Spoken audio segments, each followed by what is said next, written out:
বৃষ্টি নিয়ে ৫ দিনের পূর্বাভাস দিয়েছে আবহাওয়া অফিস।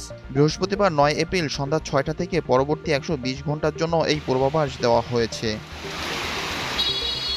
আবহাওয়াবিদ মোহাম্মদ শাহিনুল ইসলাম স্বাক্ষরিত বিজ্ঞপ্তিতে বলা হয়, বৃহস্পতিবার সন্ধ্যা ৬টা থেকে পরবর্তী ২৪ ঘন্টা রংপুর, রাজশাহী, ঢাকা, ময়মনসিংহ, খুলনা, বরিশাল, চট্টগ্রাম ও সিলেট বিভাগের ২-১ জায়গায় অস্থায়ীভাবে দমকা হাওয়া ও বিদ্যুৎ চমকানো সহ অথবা বজ্রসহ বৃষ্টি হতে পারে। সেই সঙ্গে কোথাও কোথাও বিক্ষিপ্তভাবে শিলাবৃষ্টি হতে পারে। সারা দেশে দিনের তাপমাত্রা ২ থেকে ৩ ডিগ্রি সেলসিয়াস বাড়তে পারে এবং রাতের তাপমাত্রা সামান্য কমতে পারে। শুক্রবার ১০ এপ্রিল সন্ধ্যা ৬টা থেকে পরবর্তী ২৪ ঘন্টা আংশিক মেঘলা আকাশ সহ আবহাওয়া প্রধানত শুষ্ক থাকতে পারে। ২০০-র বেশি সার্ভিস ও ফিচারে লেনদেনের সব বিকাশ অ্যাপে সম্ভব। সারা দেশে দিনের তাপমাত্রা সামান্য বাড়তে পারে এবং রাতের তাপমাত্রা প্রায় অপরিবর্তিত থাকতে পারে।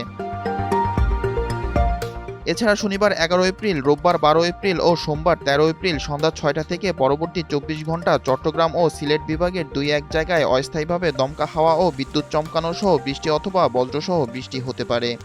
এছাড়া দেশের অন্যত্র আংশিক মেঘলা আকাশ সহ আবহাওয়া প্রধানত শুষ্ক থাকতে পারে।